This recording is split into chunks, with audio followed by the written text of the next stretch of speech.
What is the nature of society depicted in the text, and what seems to be the author's attitude or tone toward the society? Is it a just or unjust society? Why? I think it's an unjust society because in the text, like, I think you pronounce his name Marius, but he's like, he has all these people like serving him and not like giving them like any like rewards. Like he's like they're basically his slaves and he doesn't pay them in any kind of way. They're doing all his dirty work. Yeah, and like after their service, he tells them they have one more mission, which ends up being hell. So Very true. They lost one of their best friends. Yep. You have any input from?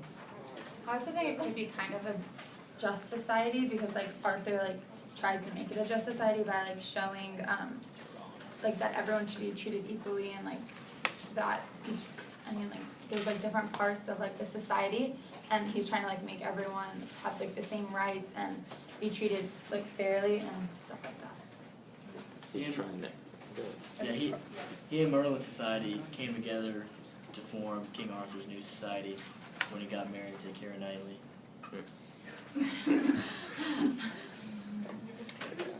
Parker, Wyatt, nothing on that one. All right. So, question 2. Does the author seem to have a vision of a better society? Does he or she offer solutions to the problems of the society? And does he or she even pay attention to the problems of society? I mean, I think there's a lot of problems in that society, especially like I guess it's a lot of poverty and like the rich become richer and the poor become poorer. It seems like, and the rich like seem like they have all the power and like decide who lives and who dies. But I think like Arthur's and like Merlin's society like treats everyone a lot more fairly and like lets them decide like what they want to be and like who they want to fight for and stuff, Yeah, and like like what they believe in. the future pope, I believe, the town he was in, they had chosen people to be in the I guess the cave, just because they're chosen by God and that's their sacrifice. So it's very unfair. Oh, I thought it was because They like, defied to be him. servants. Yeah. They defied to be servants, and then the like priest down there said he was chosen by God. Yeah. He was chosen by God, but I think his name was Marius, the dad of the future pope. Yeah. Said that they must go down there because they denied to be a slave. I guess that also like impacts like what they believe in, like the religion. Like Arthur like thinks everyone should believe like what they want to believe, but like the society that like they like ran into didn't like it was more if you didn't believe in like Jesus and God then you're gonna die. Yeah, there's paganism, Christianity, and Arthur. There's a lot of small comments towards them, sarcastic comments. Like Lancelot, he was always saying They're like, taking shots I at don't serve that kind of God.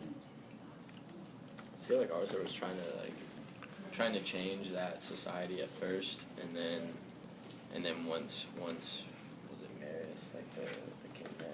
Yeah, the king there. Yeah. He was like, you're a Christian, you should know that people should be sacrificed, and then he put most of them back except for the girl. Yeah. Yeah. Yeah, crushing. I feel like Rightfully Arthur was so. also trying to like understand both societies and not just like take a side. He was trying to like make it fair and equal. Yeah, there's the Wodes who are absolutely crazy, the Christians from Rome, and then the paganists from all over Britain. So it's a really mixed-up society with 3 completely different views, which is just bound. I mean, any country with 3 different views is going to be corrupt. 3 different lenses. 3 lenses, yes sir, yes sir. Anyone else got any input on question 2? Question 3 it is. Okay, does the author seem to favor certain groups within the text? How are the rich and poor depicted? Does the author question the way society is organized? Or does he or she seem satisfied with the status quo? How do you know? I mean, I don't think the author, and also like in the movie, I don't think. Sorry, man, I just got stuff. Kind of the rich is bad, and then kind of the poor is kind of helpless. The poor is perceived as dumber humans. Like, the rich is, they're kind of evil, but also the smartest in the land, so it's kind of... It's like weird, but it's like what family you're born into. Yeah. Like if you were born into a rich society, then you were like educated better and treated with like more kindly, I guess. But Yeah, there's no way to work your way up. Yeah, exactly. They have no say in anything really. Kind of like the caste system Yeah, and you? in India.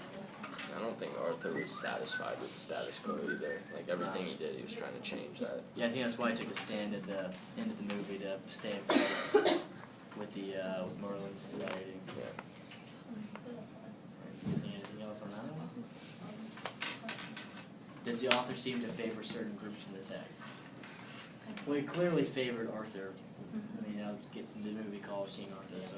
I think he kind of favored like the poor society to like show that they needed change, and I mean I think it was biased to the poor society because they like show that rich is like evil and bad, but like there's probably